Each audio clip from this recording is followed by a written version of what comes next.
Good morning, guys. Welcome back to Hightop Sports. Today is the day after the game. We usually do that raw reaction. We have our call-in show yesterday. Everybody calls in, gives their thoughts and opinions, and we just vomit what we're feeling and what we're thinking. And is it moral victories? Fire Billy, keep Billy. I mean, we're back to complete shambles, right? The Gator Nation is at each other's throats. Everyone's yelling at everybody. Nobody knows how to feel.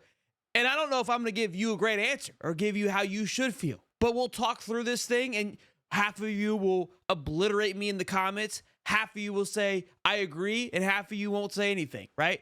That doesn't work out in math, but you get what I'm saying. You get what I'm putting down. So we'll talk about the game. We'll talk about the DJ Lagway injury. We'll talk about the rest of the injuries. And then we'll, talk about kind of like what's ahead. How does the rest of the season look? Now, the moral victories thing fires me up. I keep seeing it. And I looked at the definition because I'm like, I get it. We're kind of we're falling into that category a little bit. But two things can be true. I can be disappointed and disgusted and frustrated and upset with the loss.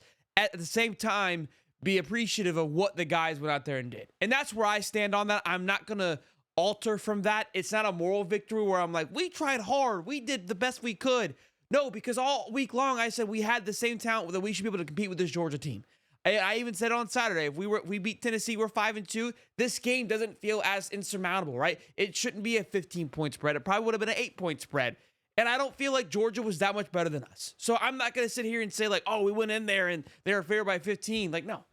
I believe we should have won that game. I believe we could have won that game. And things got in the way, and yes, things happen. And some of you say, well, the injuries happen. I get it. That's part of the game, unfortunately. We may have had more than others, and that sucks too, but that just is what it is. People argue, hey, if DJ stays in the game, do we win? You got to think so, right? And I know people are going to say, well, he was 2 for 6 before he went out. Yeah, but if you watch the game, the feel, what he does to the game, he opens it up much more for that offense to be in more control. And also, too, the biggest thing that I'm going to go at, and I'll kind of end it with this, is you felt it, I felt it, and Georgia felt it. The moment DJ Lagway went down, the air was sucked out of the room. And at that point, Georgia felt, and we all felt, this game's over. At that point, Georgia knew they couldn't mess up enough for them to lose that game because they just realized they just lost half of their leg. This guy, they're now a hobbling flamingo on one leg. Everybody knew it. It was only not a matter of if, but when it would happen, right? Only a matter of time so that they would get rolling there, and we weren't able to keep up.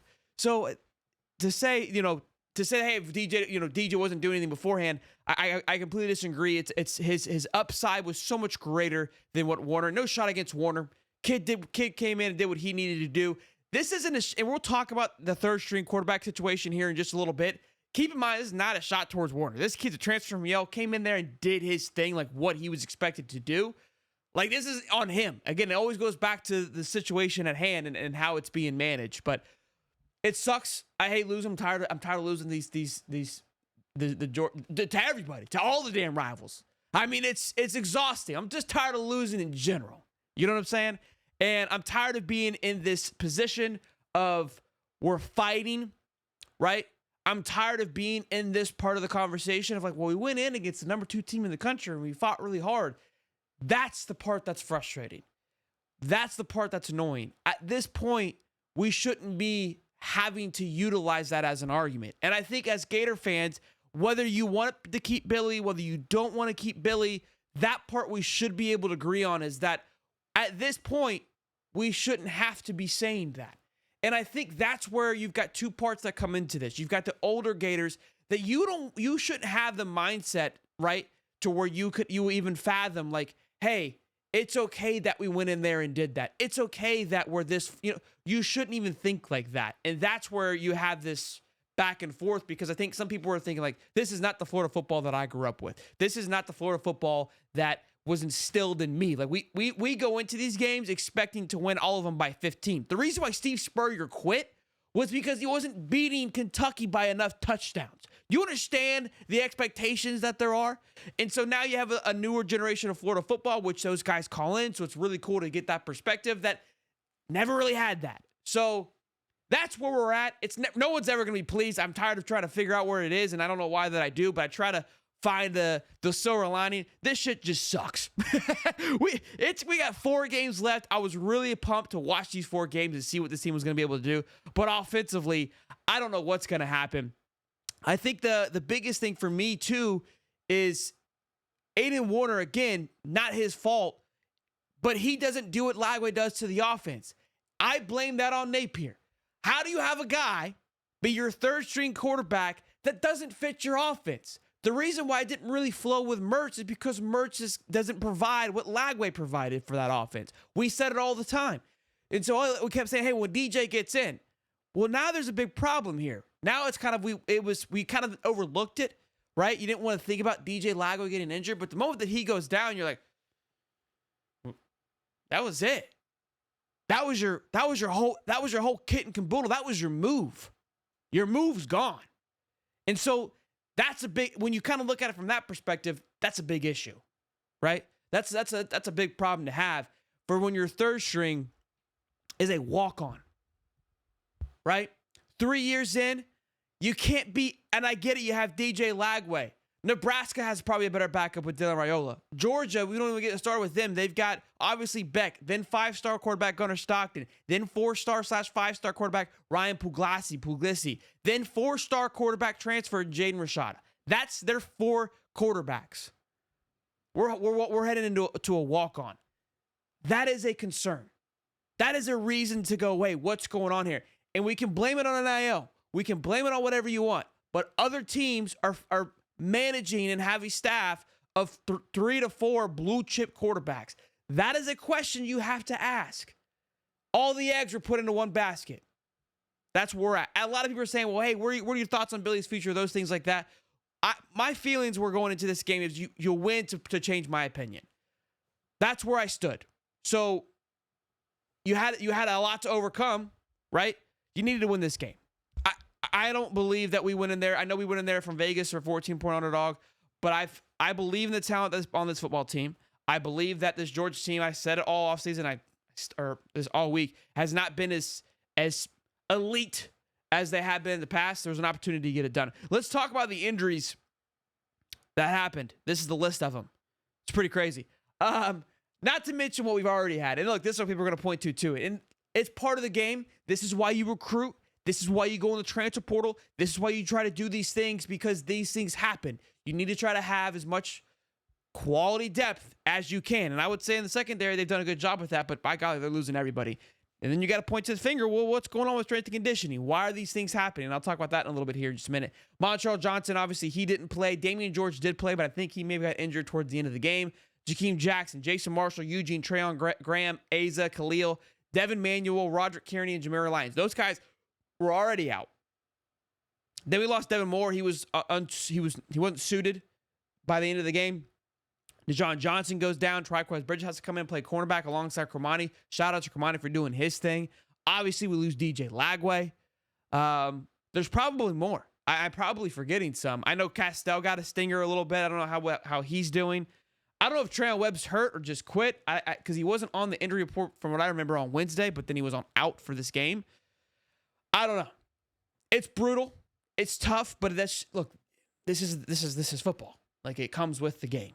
And it seems like, well, we've got it worse. I mean, that's just how it always feels. It does feel like we have it worse right now, but that's just the name of the game. We'll see how the injuries play out. But there is a with the injury situation, to sit here and say that I know how strength and conditioning should handle that part, I don't, but I did watch a documentary with Tom Brady, and I remember him having a conversation with Julian Edelman. And he was talking about Edelman working out too much, and he goes, Edelman, you need to make sure you do a little more Pilates and probably yoga and such, so you don't go and blow a kneecap during the game. Because you're just focused on getting stronger and faster, which is great, but you need these things too.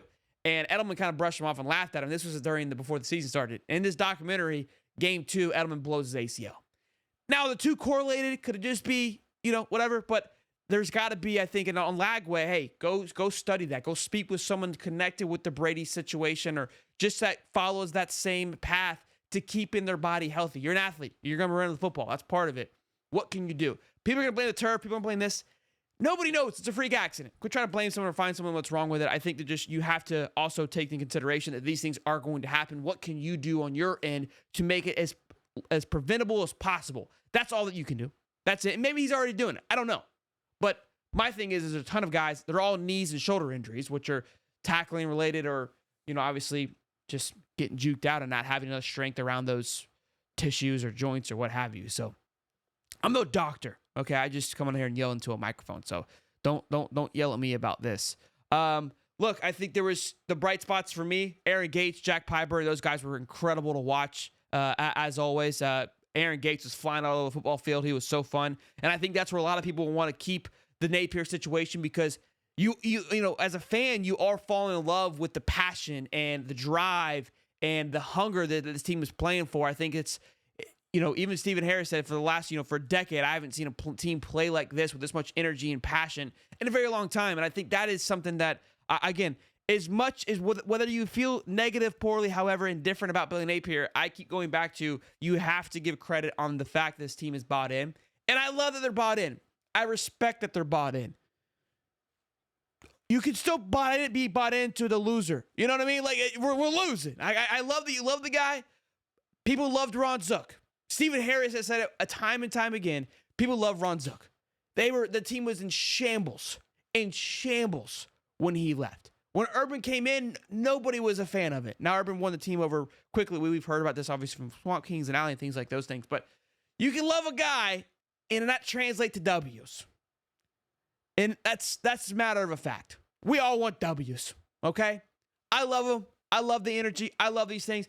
But we're here for wins. That's what it is. Again, not the moral victories of it all. And some of you that make upset and be frustrate you, like, well, team's bought. I get it. And I think they'll continue to be bought in. I really do. I think they'll play their asses off for the rest of the year. Why wouldn't you? And you should. And people are like, well, they're getting paid to do it. Yeah, I get it. We're going to talk about Mr. DJ Lagway here now and what his timeline is going to look like. And then we'll talk about kind of just the remaining schedule, which is going to be a gauntlet. But before we do, let's talk about our sponsors of the show, ladies and gentlemen, Prize Picks. I dial one up for the Sunday special here, okay? I'm loving this one right here. Kyle Pitts to have more than 49.5 receiving yards. This man, Florida boy, baby, you know what I'm saying, has been dialed in. The guy's been catching all the balls. Had more than 100 last week. So he's dialed in. He's figured this thing out. Him and Mr. Kirk Cousins got a little thing going on. I love this. Dallas D, non-existent. Swiss cheese, baby. Swiss cheese. Jahmyr Gibbs, more than 67.5 rushing yards.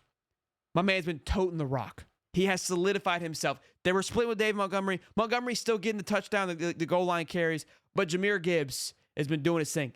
Green Bay going to be a tough one. I still like more than 67.5. Then Kyron Williams, this guy, more than half touch. The guy scores touchdowns. That's what he does. That's literally, I think it's like in his resume and his bio, it just says Kyron Williams scores touchdowns. So I don't think you need anything else more than that. You see it. I locked it in up there. We were rock and rolling on Monday. Don't be a loser, okay? Come be a part of the winning side of things. No moral victories here, boys and girls. All right, lock it in. Use the code Hightop. Go download the app Prize Picks, ladies and gentlemen. It's fantastic. As soon as you get it in, money's in the account within 15 minutes. Don't miss out on it. Download the app Prize Pick. Use the code Hightop to get $50 instantly after you play your first $5 lineup. Again, use the code Hightop at Prize Picks. Prize Picks. Run your game. Now, DJ Lagway goes down. Hammy, brutal to see, man. Locks up. They got to get the stretcher. Pull him off. I hated it. I knew as soon as he fell, I saw the way he fall. You watch this game so often, you look for falls, right? Like you see it. Just the non-contact ones where you see the leg slip and you go, oh no. And then the hand goes back, like you're like looking through the feet, like, no. Don't grab it. And I'm freaking out. And my buddy's like, what? I'm like, he's done. It's over. He's like, no. I'm like, he's grabbing it, dude. And then you see the Georgia guy going, because everyone hates to see that. And I go, it's done. It's shot. But I had this thing locked up. Now, there is some positives here, okay? Let's talk about that. They asked Napier about it in his presser. He said, yeah, soft tissue. I looked up what that could mean. I'm not a doctor, but we're going to do this together, boys and girls. So a grade 1 tear is a few days to 2 weeks, a soft tear, okay? It looked pretty severe given how he had to be carted off. But who knows? I mean, it's how tight it could have been. A muscle tear that can take 2 weeks or months to heal. Complete rupture, that's 3 months. So basically the only way we see him again is if it's a grade 1. I think we don't see him again, personally. However, Alex Shepard, who took these photos, by the way, guy's incredible, tweeted out that he saw him walking onto the bus. Remember, he had the crutches on the sideline? Saw him walking onto the bus. So there's some hope, there's some positivity. Maybe it kind of settled down a little bit and it wasn't as bad. But hammies suck. They're nagging. They just don't go away that easily. You see guys in the NFL, and we were talking about, he had one playing baseball. They can kind of pop up out of nowhere. I don't think it's worth it unless, he has a really good recovery over 3 weeks. I would love him back for the FSU game. But I would be shocked, given what it looked like on the football field. Again, we'll know more on Wednesday. We'll know more about the Dejon Johnson. We'll know more about Devin Moore. I mean, we are in the thinnest of thin when it comes to that defense. But most importantly, Mr. Warner, our Yale transfer quarterback, has a lot of work to do. A lot of people are asking about Clay Millen. He's the quarterback now that would be behind Aiden Warner, came from Colorado State. I thought that he would have been the guy. I think he has a little more experience. Maybe they have a little bit of a duke out here, but I think that from what Billy was saying, that Warner has done a great job in practice and has really earned the team rallies around him. Again, the team loves one another. I think we've established that. So, again, we're trying to, people are wondering what's next and who the next guy up is. I think a lot of people are going to be tuned off. That's the other big thing, is DJ Lagway provided you so much hope, so much passion for this team. There was something that you could rally behind and something you could get excited about. And again, this isn't a shot towards Warner, but my man takes about 16 days to throw that football, boys. I mean, when he rears back, I'm like, holy shit, the whole team knows where he's going. Like, the guy's open, but by the time he gets out of it, every dog was over to that corner. I was like, Bubba, you gotta sling that thing. You gotta get rid of it. Now, when he throws it, not a horrible ball, but I don't know, man. The fact that he had great time in the pocket, was constantly rolling out, makes you wonder, his ability to read defenses and break things down again. First game thrown into the fire. I'll give him a little bit of slack. Some people argue, well, why isn't Billy having more prepared? We have a lot of questions, not a lot of answers.